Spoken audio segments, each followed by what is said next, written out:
We have actor and activist, and I gotta say, icon, Jane Fonda here to talk to us about her environmental activism. Good morning, Jane. Morning. So great to have you. So, Jane, you have to wait until December 20th to get arrested again because you could face a longer jail sentence. So what's happening at today's Fire Drill Friday? Well, we have a very large contingent today. We're focusing on migration and climate change and human rights. And a lot of wonderful speakers. We're going to gather in a new place today. We're not at the Capitol. We're in a park. And afterwards, we're going to march to some of the institutions that fund the expansion of fossil fuel development and engage in civil disobedience and risk arrest. Now, you said that you come late to different issues in activism. So what made you want to bring attention to climate change? Because we have about 11 years in which to turn things around, meaning phased out of fossil fuel energy system. We have to cut our use of our fossil fuel emissions in half by 2030, and we have to phase out entirely from fossil fuels by the middle of the century. Otherwise, 100% of the scientists say we're going to face a catastrophe. We're already seeing terrible things happen with extreme weather events, and it affects every aspect of our lives, no matter where we live. And so I want to be part of the solution and not part of the problem by sitting back and not doing anything. Part of the solution. So, Jane, how do you mentally prepare yourself to be arrested almost every week? And how are you being treated by the officers doing the arrests? I'm famous and I'm white, so it'd be very different if I was a black person and didn't have a support team behind me or the ability to pay bail. I recognize that it's kind of an elite situation, but to be arrested for something that you know is right, for doing something that you know is right, nonviolent, not hurting anybody, and then you get arrested, handcuffed, and you lose control of the situation. You're completely in the control of the police. It's a kind of a transformative experience. What I'm seeing over the weeks that people have been doing this with me that have never done it before, it's transformative. Sam Waterston, for example, who had never spoken at a rally, much less risked arrest for civil disobedience, about a week ago was among the people who were arrested at the Harvard-Yale game. You know, he sent me a picture of himself handcuffed. Now look what you started, he said. So I think it's time for bold actions. This has to be the new normal because it's very, very dangerous what we're facing. And the scientists tell us we can do what's necessary in time. We have the technology. The cost of a sustainable energy grid has come way down, so it's quite competitive. We have everything we need except the political will. And the reason these kind of actions are important is because they put pressure on the government, on our elected officials to do something. And one of your tweeters said that she's going to be sad when the fire drills stop, but maybe they won't stop. We're getting a lot of questions from around the country. Even there's someone here from Poland today that wants to start a Fire Drill Friday in Poland. People want to do them in their towns and cities where they live, and so we're thinking about expanding. So you mentioned that this has been a transformative experience for some of the others who have been arrested, and you've had other famous actors join you like Ted Danson, Manny Jacinto, who actually said on our show that he wanted to get arrested with you. So who has been the most fun to protest with?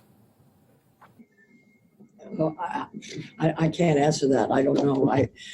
I don't know if fun is the right word. Well, my grandkids got arrested last weekend. Young Ian Armitage, who's the star of Young Shelton, he's 11 years old. He was so mad that he was too young to get arrested. He gave a great speech at our rally. Wonderful speakers are coming. What moves me so much is some of them are from frontline communities. A dairy farmer from Wisconsin, a fisherwoman from Maine, people whose lives are being impacted by the climate crisis. From the frontline communities, from Indian reservations, Standing Rock and elsewhere. Louisiana, where there's a whole island disappearing under the ocean and people are going to have to move away and find new homes.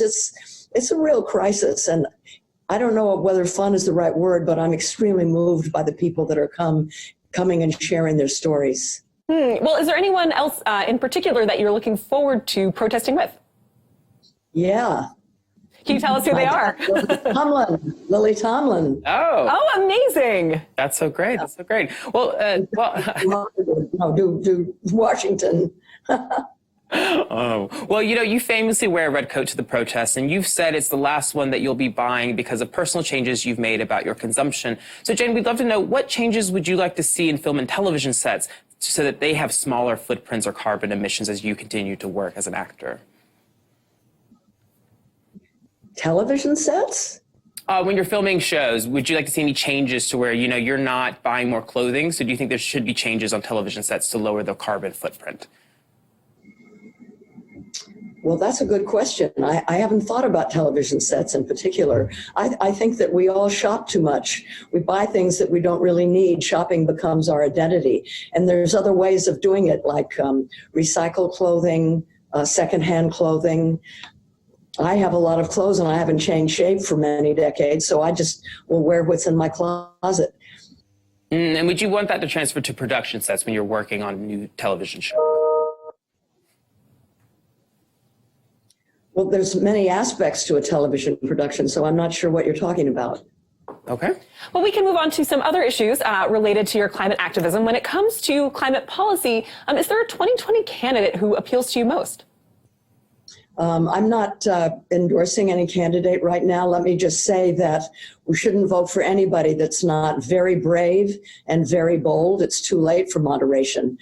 The fossil fuel companies knew in 1977 that they were poisoning the environment. Their own scientists told them, and they hid the science and they lied to us. If we had started transitioning off of fossil fuels back then, it could have been a very nice, polite, moderate transition, and when we'd be where we need to be today. But they lied to us, they tricked us, and as a result, we have very little time left, and it can't be moderate. It has to be very, very bold and brave. And so we have to elect people that are prepared to do that. Well, thinking a little bit more broadly about the field, this week, of course, Senator Kamala Harris had to drop out of the race, which has started a conversation about how the Democratic field is shifting to being largely white and male. Have you thought about that at all? Does it worry you?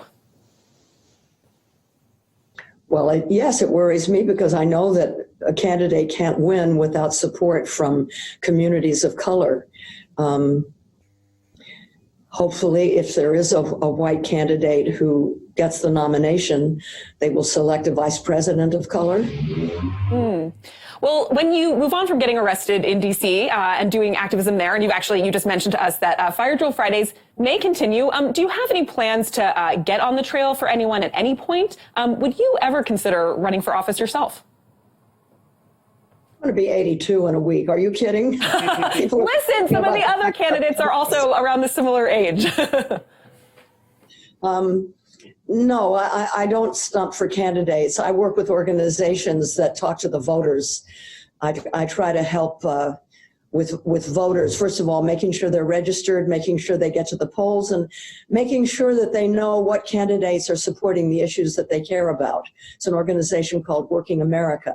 And I'm going to be traveling around the country supporting local efforts with Fire Drill Fridays. I think that's the way I can be the most effective. The senators on the Hill have said that they want me to build an army of people that are mobilized and organized in the streets that will pressure them from outside the halls of Congress. And that's what we're going to do. Well, one of my favorite moments in recent award show history was when you and Lily Tomlin actually recited the famous 9 to 5 line at the Emmys: sexist, egotistical, lying, hypocritical bigot, except it was in reference to Trump. And it actually feels like that movie is experiencing a new life with the Me Too movement and women of my generation just being fed up with the status quo at work. So I'm wondering, what else do you think needs to change in Hollywood, when it comes to these kinds of issues, when it comes to men who are abusing their power in the industry and in the workplace?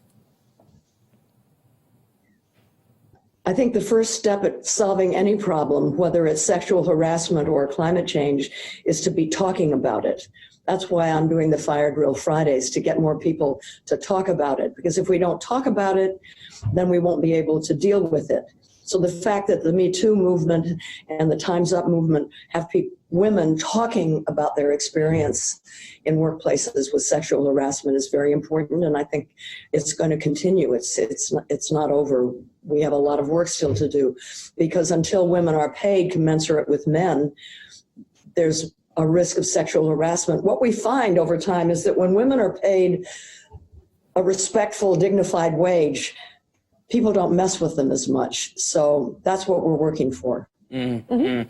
Well, Jane, before we let you go, we have to ask about your show, Grace and Frankie, on Netflix, which will finish its run after its 7th season later next year. And as you all begin working on wrapping the show, what message are you hoping those fans receive from you and Lily Tomlin?